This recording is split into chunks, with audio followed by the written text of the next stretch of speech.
Dear students,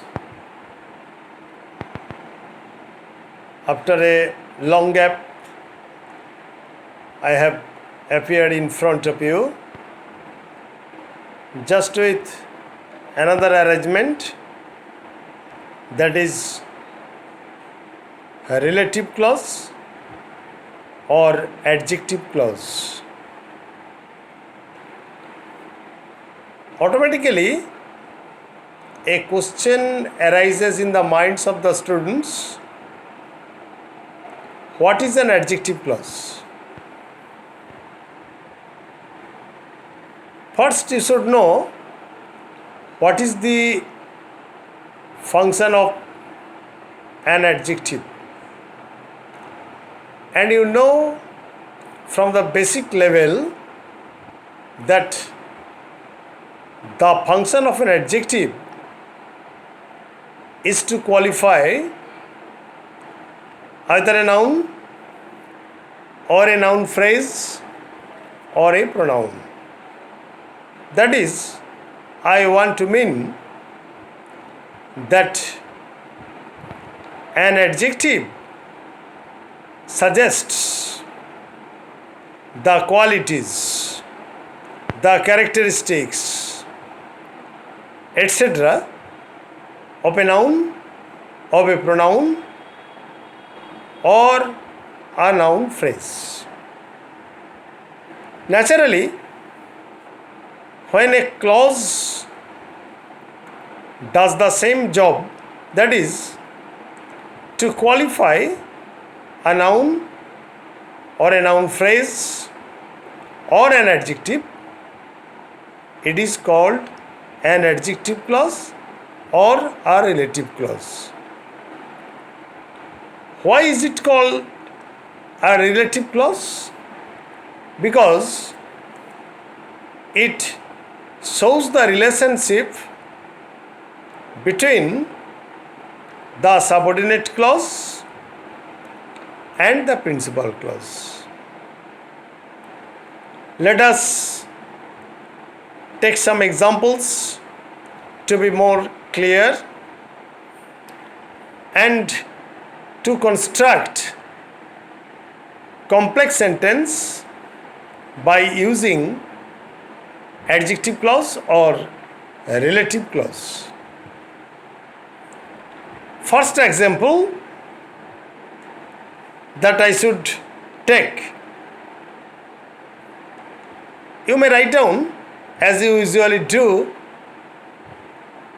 Take your exercise book and pen and write down and do their analysis so that you may construct new sentence or sentences by using adjective clause or relative clause. However, the first example that I am dictating, please write down. The tree which I planted on my 15th birthday is blossoming now. I am repeating the sentence. The tree which I planted on my 15th birthday is blossoming now. Number one, the tree is blossoming now. It is principal clause. Number two, which I planted on my 15th birthday is subordinate adjective clause or relative clause. Why is it subordinate? Because it depends on the principal clause to complete its meaning.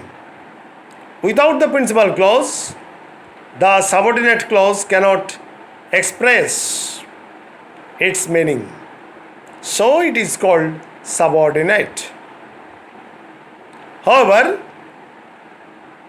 the tree is blossoming now It is the principal clause. Okay. And number 2, that I planted on my 15th birthday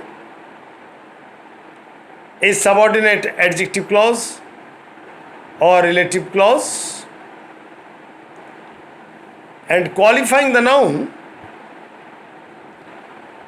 tree in clause number 1. In clause number 1. And this tree is called an antecedent. Antecedent spelling is very easy. ANTECEDENT.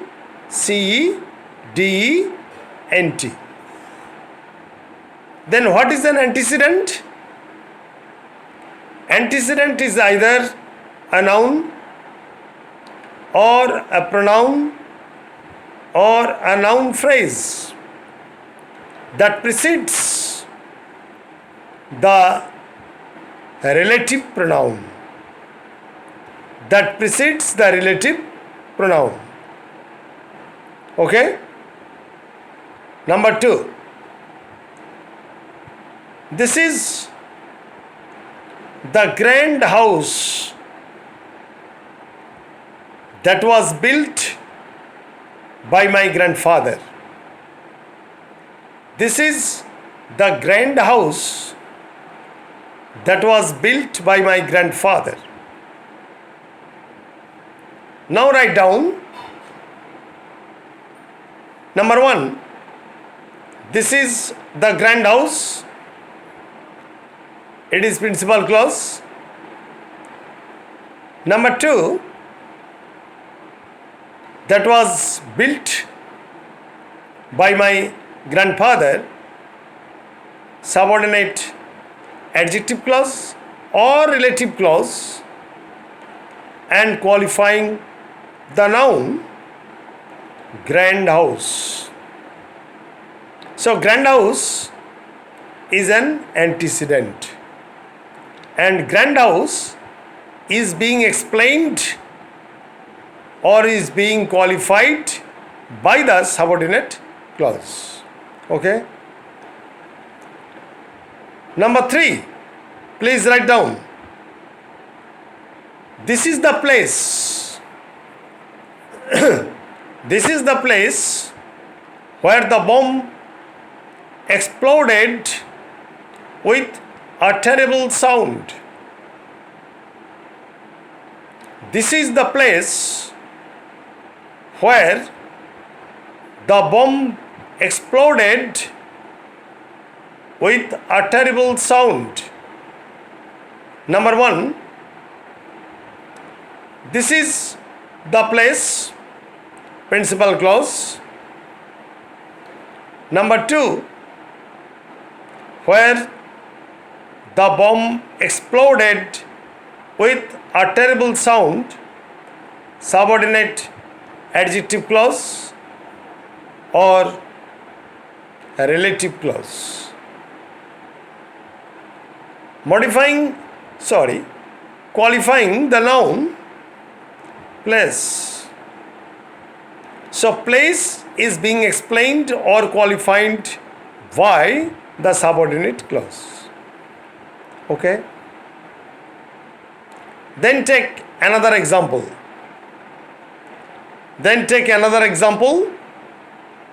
To be more clear. For example, I was watching the monkeys.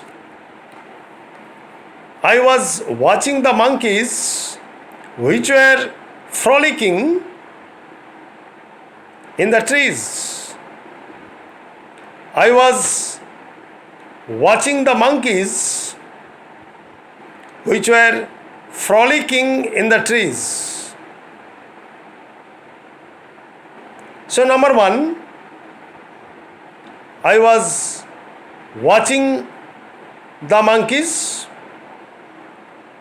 principal clause, which were frolicking in the trees, subordinate adjective clause or relative clause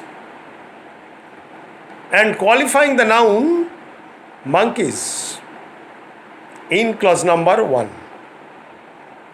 So monkeys are being explained or qualified by the subordinate clause, and the monkeys can be called an antecedent. Okay, let us take the final example. Okay, I saw some boys who were throwing stones at the frogs. I saw some boys who were throwing stones at the frogs.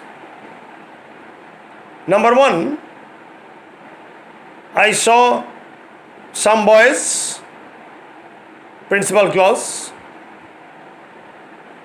Number 2, who were throwing stones at the frogs. Subordinate adjective clause or relative clause and qualifying the noun boys. So boys are being explained or being qualified by the subordinate clause, and the word boys is an antecedent. So you see that an adjective clause generally explains or qualifies the antecedent of the principal clause. Okay, it acts as an adjective. And what is the function of an adjective? The function of an adjective is to show or suggest the qualities, the characteristics of a noun or a noun phrase or a pronoun.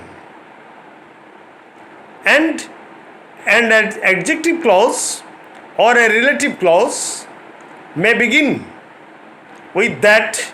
Here that means which? Remember it. Begins with that, which, where, when, etc. And you see that the subordinate clause must qualify an antecedent in the principal clause. Okay? So let us stop the class now, and I hope that you have clearly understood what adjective clause means and how adjective clause begins and what is the function of an adjective clause. And you see that adjective clause or relative clause in the complex sentences may be turned into participial phrase by omitting the relative pronoun and the related auxiliary verb. For example, I have given you a sentence. I was watching the monkeys which were frolicking in the trees. And if you say, I was watching the monkeys frolicking in the trees, it is not a complex sentence now. It is now a simple sentence. You have omitted the relative pronoun which and the related auxiliary verb where. And when the relative pronoun and the auxiliary verb are omitted, you are turning an adjective clause into a participial phrase, and thereby you are turning a complex sentence into a simple sentence. Please remember, you wrote a sentence, I saw the boys who were throwing stones at the frogs. And it is an example of complex sentence. Now you may turn it into a simple sentence by omitting who and where.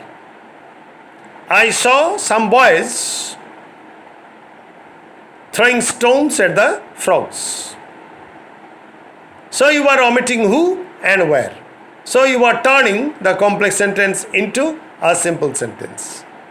Then what is the procedure of converting the relative clause into a participial phrase? You can or you may convert a relative clause or an adjective clause into a participial phrase by omitting the relative pronoun and the auxiliary verb. And then you are turning a complex sentence into a simple sentence. Thanking all of you and good night to all of my students, and I hope that my lecture has come to your benefit, and if it comes to your benefit, I think that I shall be blessed and I shall be highly optimistic for making another video for you on grammatical items. Please don't forget to subscribe my channel, and your subscription will encourage me to make another video on any grammatical item. Thanking all of you. Good night.